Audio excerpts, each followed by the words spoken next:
আইপিএলের আজ Kolkata night Riders মুখোমুখি হতে চলেছে পাঞ্জাব কিংসের। খেলা হবে কলকাতার ঘরের মাঠে ইডেন গার্ডেন্সে। ইডেন গার্ডেন্সের পিচ বরাবরই ব্যাটিং ফেভারেই থাকে। আজও তার অন্যতা হবে বলে মনে হচ্ছে না। সেই বুঝেই দু দলই তাদের টিম স্কোয়াড সাজাতে চাইবে। আইপিএলের ঘরের মাঠে কলকাতা তাদের প্রথম জয় তুলে নিতে চাইছে। গত দুটো ম্যাচে তারা জয় পায়নি। এই ম্যাচে জয় দিয়ে তারা আইপিএলের জয়ের সূচনা করতে চাইছে।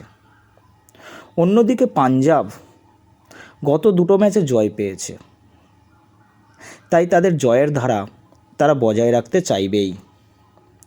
কলকাতার গ্রিন কেমন খেলবে আজ তা নিয়ে ফ্যানেরা তো দুশ্চিন্তায় রয়েছে, কারণ গ্রিনের পারফরমেন্স যথেষ্ট প্রয়োজন রয়েছে কলকাতার জয়ের জন্য।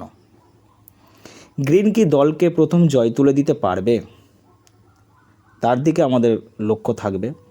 অন্যদিকে পাঞ্জাবের ব্যাটিং বোলিং যথেষ্ট উচ্চ লেভেল। চাহালের স্পিন বল ব্যাটারদের ঘুম কেড়েছে। দুই দলই চাইছে তাদের জয়, পয়েন্টস টেবিলের পয়েন্ট। আশা করা যাচ্ছে একটা হাড্ডাহাড্ডি লড়াই আমরা দেখতে পাবো। ইডেন গার্ডেন্সের দর্শক আজ আইপিএলের ম্যাচটি যথেষ্ট এনজয় করবে, এইটুকু আশা আমরা রাখতেই পারি।